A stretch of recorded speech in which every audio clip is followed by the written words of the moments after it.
അസ്സലാമു അലൈക്കും. എനിക്ക് ഇന്ന് കിട്ടിയ ഓർഡർ 2 പിസ്ത ട്രസ്ലെച്ചീസും ഒരു ചോക്ലേറ്റ് ഫ്ലേവറും ആയിരുന്നു. 3 ട്രസ്ലെച്ചീസ് കേക്കായിരുന്നു. അപ്പോൾ ഞാൻ അതിൻ്റെ സ്പഞ്ചൊക്കെ സെറ്റ് ചെയ്തിട്ട് ടബിലാക്കിയിട്ട് വെച്ചിട്ടുണ്ട്. പിന്നെ അതിനുള്ള മിൽക്ക് ഞാൻ റെഡിയാക്കിയത് ഫ്രഷ് ക്രീമും മിൽക്ക് മെയ്ഡും പിസ്ത എസൻസും മിൽക്കും ഒക്കെ ആഡ് ചെയ്തിട്ട് ഒരു ടേസ്റ്റി ആയിട്ടുള്ളൊരു മിൽക്കാണ് സെറ്റ് ചെയ്തത്. അത് നമ്മൾ ഒഴിച്ചിട്ട് കേക്കൊക്കെ വെറ്റ് ചെയ്തിട്ട് ഹാഫ് ആൻ അവർ ഫ്രിഡ്ജിൽ സെറ്റ് ചെയ്യാൻ വെക്കണം. അപ്പോൾ ചോക്ലേറ്റിൻ്റെ മിൽക്കിൽ നമ്മൾ ചോക്ലേറ്റ് ഗണാശ കൂടി ആഡ് ചെയ്യണം. എന്നിട്ട് അതും വെറ്റ് ചെയ്തിട്ട് നമ്മൾ ഫ്രിഡ്ജിൽ ഒരു ഹാഫ് ആൻ അവർ സെറ്റ് ചെയ്യാൻ വെക്കുക. അതിന് ശേഷം നമ്മൾ ടിന്നിലൊക്കെ നമ്മളെ സ്റ്റിക്കർ ഇങ്ങനെ ഒട്ടിക്കുകയാണ്. സ്റ്റിക്കറൊക്കെ ഒട്ടിച്ച് കഴിഞ്ഞിട്ട് നമ്മളിതിന് ഒരു വിപ്പിംഗ് ക്രീം കോട്ടിങ് കൊടുക്കണം. അപ്പോൾ വിപ്പിങ്ങൊക്കെ ചെയ്തിട്ട് ചെറിയൊരു നോസിൽ വെച്ചിട്ട് നോസിൽ ഡിസൈനാണ് ഞാൻ അതിൻ്റെ മേലെ കൂടെ കൊടുത്തിരിക്കുന്നത്. അത് നോസിൽ ഡിസൈൻ വേണമെങ്കിൽ കൊടുക്കാൻ നമുക്ക് ഇഷ്ടമുള്ള പോലെ ചെയ്യാം. അതിൻ്റെ മേലെ വെറുതെ വിപ്പിംഗ് ക്രീം പാലറ്റ് നൈഫ് വെച്ചിട്ട് കറക്കിയിട്ട് അങ്ങനെ ആക്കാം. അതിന് ശേഷം അതിൻ്റെ മേലെ കൂടെ നമ്മൾ നട്ട്സാണ് ഇടേണ്ടത്. അപ്പോൾ ഞാനിന്ന് ഇവിടെ പിസ്ത നട്ട്സാണ്. സാധാരണ പിസ്തൻ്റെ കേക്കിനൊക്കെ പിസ്തൻ്റെ നട്ട്സ് തന്നെയാണ് ഇടൽ. അപ്പോൾ പിസ്ത ഞാൻ കട്ട് ചെയ്തിട്ട് ഇട്ടിക്കണേ.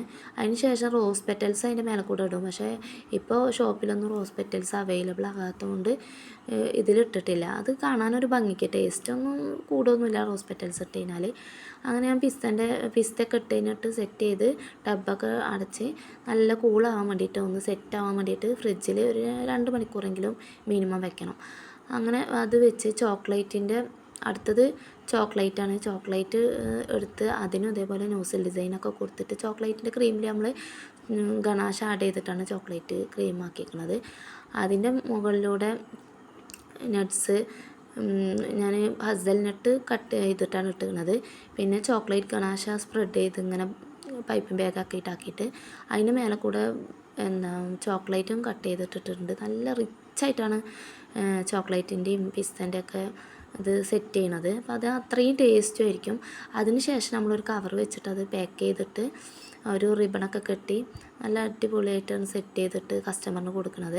അപ്പോൾ നമ്മൾ സ്ഥിരമായിട്ട് നമ്മളിൽ നിന്ന് കേക്ക് മേടിക്കുന്ന ഒരു ഫേവറേറ്റ് കസ്റ്റമറിനായിരുന്നു ഇന്നത്തെ ഓർഡർ. അവർ ഒരു ചോക്ലേറ്റും ഒരു പിസ്തയാണ് അവർ ഓർഡർ ചെയ്തത്. പിന്നെ വേറൊരു പിസ്ത വേറൊരു കസ്റ്റമറിനും.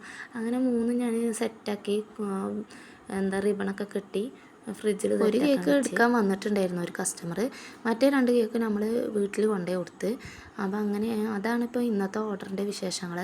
ഫൈനൽ ലുക്ക് അപ്പോൾ ഇതാണ്. ഇഷ്ടമായ സപ്പോർട്ട് ചെയ്യണേ. അസ്സലാമു അലൈക്കും.